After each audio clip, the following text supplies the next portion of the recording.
Good afternoon, guys, and welcome to the podcast. Happy New Year. And I've got a fantastic guest for the podcast today.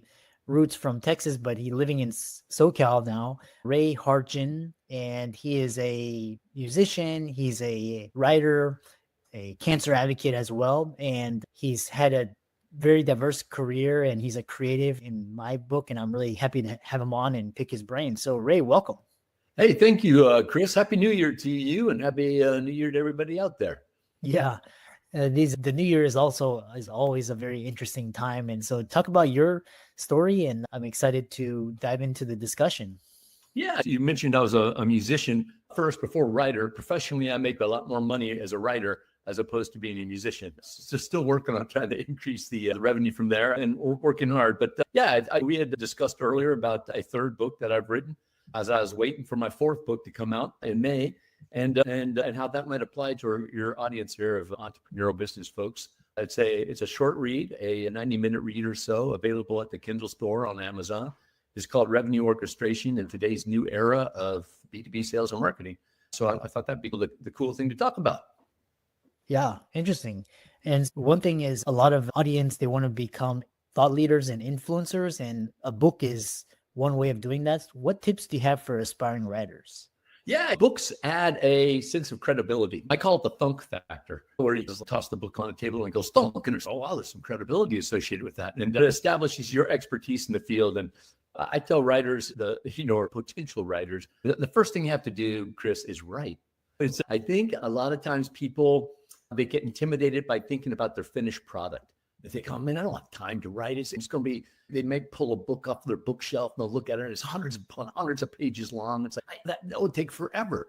The reality in today's book publishing market, in today's consumer-led reader market, is that people don't read War and Peace anymore. And they don't buy War and Peace unless you're studying it in school. And the Russian novel that's 1,000+ pages long, a nonfiction book, a book about your business, about your level of expertise, that's about 65,000 words, which is not a lot. If you just sat down and wrote 500 words a day, which is not a lot, you will have a book in less than half a year. And I tell people out there, if you have a pitch deck for your business, you have a book. All you have to do is sit down and write it. Then it's going to take you maybe 30, 40 minutes a day. Less than half a year later, you have a book, and that will cement your expertise in your subject matter. Yeah, I think there's a lot of, the first time I sat down to write a book, there was a lot of fear and trepidation because I just didn't know. And a lot of people have all these weird expectations. For the people that want to get their book published, how do you overcome these internal challenges, these hurdles? Yeah, first thing is to write, and you should probably have a dedicated place to write. And then start establishing your manuscript. As you write your manuscript, you're going to want to start promoting and marketing your manuscript as well. And not just to potential publishers, you're going to want to let people know that you're writing this book and kind of cue up a little bit of demand. Kind of level set your expectations. You're not going to be a best-selling author, probably. You're not going to be Stephen King. You're going to start off by selling one book first, and then you'll try to sell your second book and so on. And it's a bit of a long haul. But as you're beginning to write your book, you should also be thinking about how you want to publish your book and why you want to publish a book. And there's up until maybe a decade or two ago, there was traditional publishing. You think of people like Simon & Schuster, right? Those folks published 20,000 nonfiction books a year. But there's also this self-publishing industry. And there are enormously successful people who self-publish. And then there's some sort of hybrid in between traditional publishing and self-publishing. And those are really, in my opinion, everybody's moved toward a hybrid type of publisher.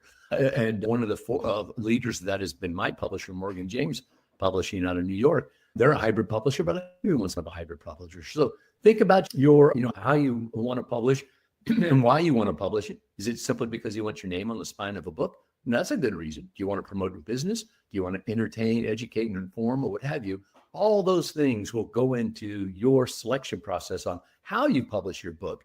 But note that you, regardless of how you publish your book, you will be responsible. You, dear audience member, the potential writer, you'll be responsible for all of the promotion and marketing. If you're Michelle Obama, the publisher is going to, promote you. With 20,000 books a year, they can only promote 2 or 3, 4 a week. You making that cut's probably not going to happen. As you start writing, think about how you want to publish.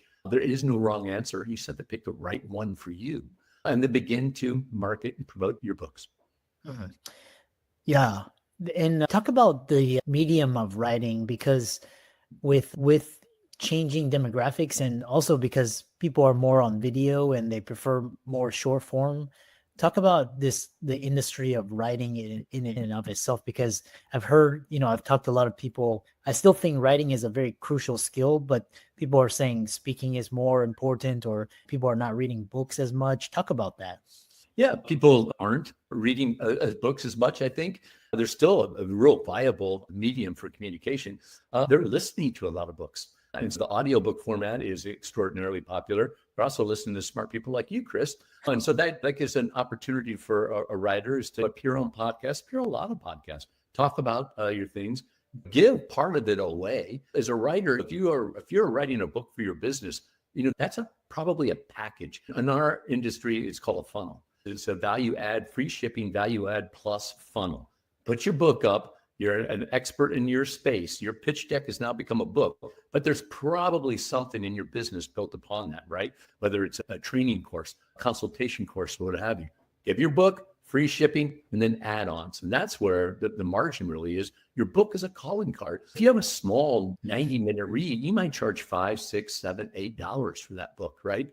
It's the training that goes along with it. It's the strategy formulation, the consulting, or what have you, whatever these value-added funnels that you add. That's one way, I think, to think about your book. You probably won't sell 1 million copies of your book and make $1 million from it. Much more likely is you'll sell a couple of thousand copies of your book, but that will lead you to customer engagements with several hundred different brand new customers. And that's where the margin comes in. Yeah, I love that.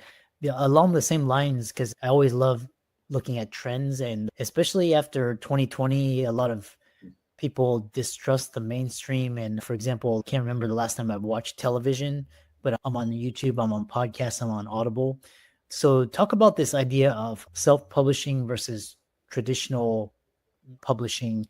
Is self-publishing going to overtake traditional publishing just because the sheer number of people, they're like, yeah, I'm not Michelle Obama, but I want to write a book and I don't want to go through a publisher. I'll just do it myself. Talk about that. Yeah, I think that self-publishing really comes from a desire to control your revenue streams more. And they're tremendously successful. One of my favorite fiction writers is a man by the name of Andy Weir. You may have stumbled across him when you're in the Bay Area. He's a software engineer who has a fascination. His hobby forever has been space. He's the guy who wrote The Martian. If you haven't read the book, there's a good chance you saw the movie with Matt Damon in it. He's written a couple of other books. One of my favorite books that I've read in the recent past has been Project Hail Mary, which has also been optioned for a movie. For Mr. Weir, his idea was, I want to control, I'm writing for a hobby. I want to control the revenue streams for this. I want all the royalties.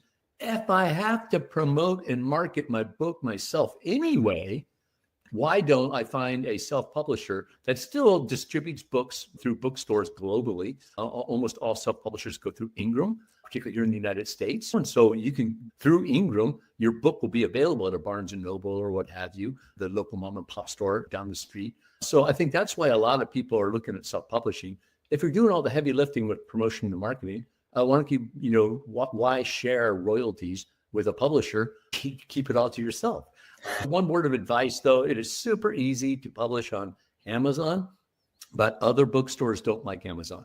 Amazon is the giant gorilla in the room. They're not in the corner of the room. They're in the center room, devouring everything. So if you publish a book through Amazon Direct, it will never be carried in another bookstore. That might be okay for you potential writers, in that Amazon sells 60% of the books anyway.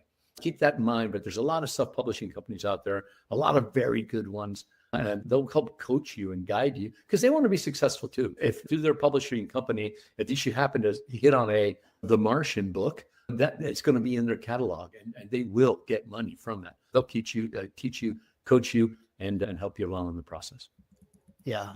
Interesting. Thing is, because what I love is you are a avid motorsports, and you've made a living around writing and publishing books around there. The other question is, we're going through this life, and then sometimes we're hit with, could be COVID, or so how do you, people that are just kind of life hits them, how do you, what is your best advice to bounce back or stay positive, keep a positive mindset, and continue to grow? Yeah, I appreciate that question, Chris. Your audience isn't familiar with my past, but I think you are. In March of 2019, I was diagnosed with multiple myeloma. And if you listeners out there aren't familiar with it, you're not alone. It's a relatively rare blood cancer. It's incurable, but it's treatable.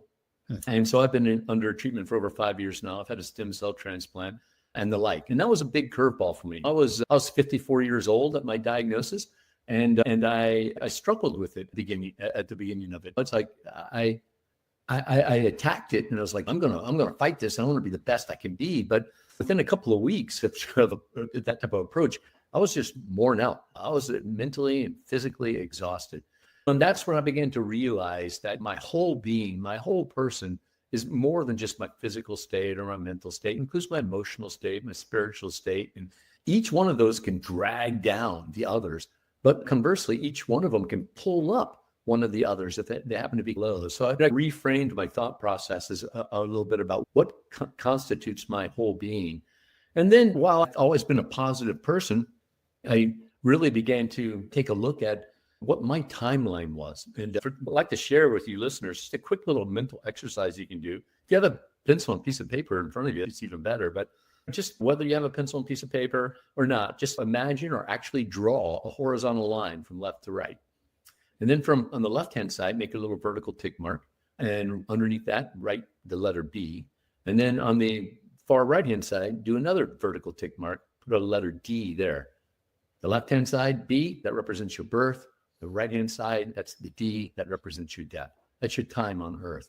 And just take a moment and think, where do you think? You know that tomorrow's not promised, but where do you think you are? Where do you believe you are on your timeline? Chris, for years, I facilitated this type of exercise with groups of others. And I'd always throw my just haphazardly throw my mark right in the middle. My multiple myeloma diagnosis, I came to the realization that my tick mark where I am now is probably a lot further to the right than I thought of previously. So I began to think about that with a growth mindset, with a kind of a beginner's attitude. And I thought it dawned on me. I was able to articulate in my mind that for years, Chris, I'd taken time for granted. Tomorrow was always there. The day after that, next week, next month, and in some instances around some topics and conversations, I would take next year for granted or the next decade for granted, right? Guilty of so many other humans of someday I am going to die. And that's what I want people, the audience, to realize is that today is a gift. I just got a word today that a former neighbor of mine and a member of my cancer support group passed away on Sunday. Gloria's a great person, and I really enjoyed being around her. Rest in peace, Gloria. Today is a gift. I received that gift. Chris, you've got that gift today. Gloria didn't get that gift today. Gloria and a lot of other people didn't get that gift today. So how do we honor them? How do we honor the day? But more importantly, maybe, how do we honor ourselves by making the most of the day? So yeah, life throws you some curveballs. You're going to be presented with challenges and obstacles in almost everything meaningful that you try to take the road down.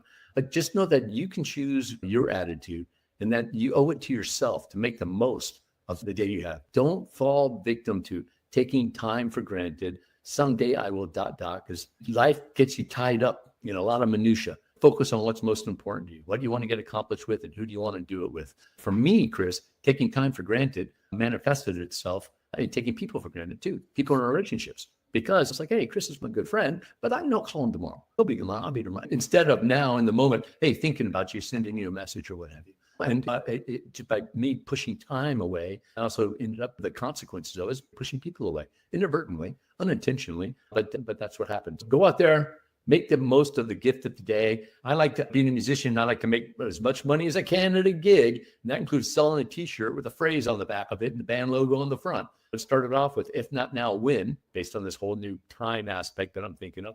And then that led into another motto, punch today in the face. Make the most of today. Let today know you were here, people. Leave your mark. Yeah, very powerful. I really love that. And how can people find you and and reach out to you, support you, and check out your work? Yeah, I'm available wherever my name is. And my name is everywhere. My website is rayhartjen.com. On all the social media platforms, my handle is Ray Hartjen, with the exception of TikTok. Somehow I'm Ray Hartjen 5 there. I think many people, when I was signing up for TikTok, my fat fingers gotten pushed too many buttons or whatever. But yeah, I would love to hear from anybody out there, particularly if you need any help, particularly if you are a patient that's facing a severe serious illness or chronic illness. If you need help, let me know how I can help you. And if you're a caregiver for someone facing a chronic serious illness, you need help too sometimes. And if there's anything I can do for you all, please let me know. And then my books are available wherever fine books are sold. I've been taught to say that from my publisher, Morgan James. I'm really looking forward to the Indy 500, the year-long quest to win the greatest spectacle in racing. That's coming out later this year. Awesome. Yeah, I'm looking forward to it. And I really enjoyed talking with you, and keep up the great work, and Happy New Year. Hey, thank you very much. Happy New Year to you too, Chris.